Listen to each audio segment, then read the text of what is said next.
திருப்பலி வாசகங்கள் ஜூன் 18, 2025. பொதுக்காலம் 11ஆம் வாரம் புதன். முதல் வாசகம். முகமலர்ச்சியோடு கொடுப்பவரே கடவுளின் அன்புக்கு உரியவர். திருத்தூதர் பவுல் கொரிந்தியருக்கு எழுதிய 2ஆம் திருமுகத்திலிருந்து வாசகம் 9 முதல் 6-11. சகோதரர் சகோதரிகளே, குறைவாக விதைப்பவர் குறைவாக அறுவடை செய்வார். நிறைவாக விதைப்பவர் நிறைவாக அறுவடை செய்வார்.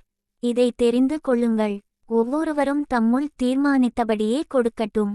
மனவருத்தத்தோடோ கட்டாயத்தினாலோ கொடுக்க வேண்டாம். முகமலர்ச்சியோடு கொடுப்பவரே கடவுளின் அன்புக்கு உரியவர். கடவுள் உங்களை எல்லா நலன்களாலும் நிரப்ப வல்லவர். எந்த சூழ்நிலையிலும் எப்போதும் தேவையானதெல்லாம் உங்களுக்கு தருவார். அனைத்து நற்செயல்களையும் செய்வதற்கு தேவையானதெல்லாம் உங்களுக்கு மிகுதியாகவே தருவார். ஒருவர் ஏழைகளுக்கு வாரி வாரி வழங்கும்போது அவரது நீதி என்றென்றும் நிலைத்திருக்கும் என்று மறைநூலில் எழுதியுள்ளது அல்லவா? விதைப்பவருக்கு விதையையும் உண்பதற்கு உணவையும் வழங்குபவர் விதைப்பதற்கு வேண்டிய விதைகளை வழங்கி அவை முளைத்து வளரச் செய்து அறச்செயல்களாகிய விளைச்சலை மிகுதியாக தருவார். நீங்கள் எல்லா வகையிலும் செல்வர்களாகி வல்லன்மை மிகுந்தவர்களாய் விளங்குவீர்கள். இவ்வாறு எங்கள் பணி வழியாய் பலர் கடவுளுக்கு நன்றி செலுத்துவர். ஆண்டவரின் அருள்வாக்கு. பதிலுரை பாடல். திபா 112 முதல் 1-2, 3-4. பல்லவி. ஆண்டவருக்கு அஞ்சி நடப்போர் பேறு பெற்றோர். 1. ஆண்டவருக்கு அஞ்சி நடப்போர் பேறு பெற்றோர், அவர்தம் கட்டளைகளில் அவர்கள் பெருமகிழ்வு அடைவர். 2. அவர்களது வழிமரபு பூவுலகில் வலிமைமிக்கதாய் இருக்கும், நேர்மையுள்ளோரின் தலைமுறை ஆசி பெறும். பல்லவி. 3. சொத்தும் செல்வமும் அவர்களது இல்லத்தில் தங்கும், அவர்களது நீதி என்றென்றும் நிலைத்திருக்கும். 4. இருளில் ஒளியென அவர்கள் நேர்மையுள்ளவரிடையே மிளிர்வர், அருளும் இரக்கமும் நீதியும் உள்ளோராய் இருப்பர். பல்லவி. 9. அவர்கள் வாரி வழங்கினர், ஏழைகளுக்கு ஈந்தனர், அவர்களது நீதி என்றென்றும் நிலைத்திருக்கும், அவர்களது வலிமை மாட்சியுடன் மேலோங்கும். பல்லவி. நற்செய்திக்கு முன் வாழ்த்தொலி. யோவா மதியம் 2:23. அல்லேலூயா, அல்லேலூயா. என் மீது அன்பு கொண்டுள்ளவர் நான் சொல்வதை கடைப்பிடிப்பார். என் தந்தையும் அவர் மீது அன்பு கொள்வார். நாங்கள் அவரிடம் வந்து அவருடன் குடிகொள்வோம் என்கிறார் ஆண்டவர். அல்லேலூயா. நற்செய்தி வாசகம். மறைவாய் உள்ளதைக் காணும் உங்கள் தந்தையும் உங்களுக்கு கைம்மாறு அளிப்பார். மத்தேயு எழுதிய தூய நற்செய்தியிலிருந்து வாசகம் 6 முதல் 1-6, 16-18.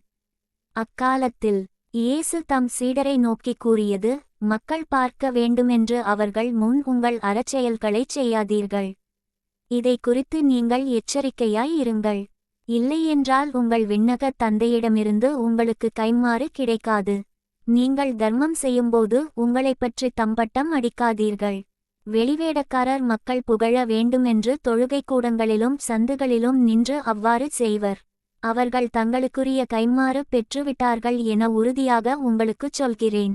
நீங்கள் தர்மம் செய்யும்போது உங்கள் வலக்கை செய்வது இடக்கைக்கு தெரியாதிருக்கட்டும்.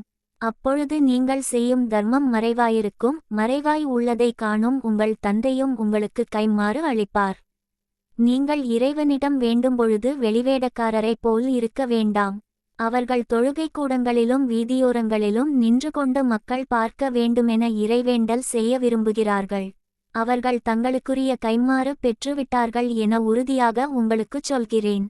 ஆனால் நீங்கள் இறைவனிடம் வேண்டும் பொழுது உங்கள் உள்ளறைக்குச் சென்று கதவை அடைத்துக்கொண்டு மறைவாய் உள்ள உங்கள் தந்தையை நோக்கி வேண்டுங்கள்.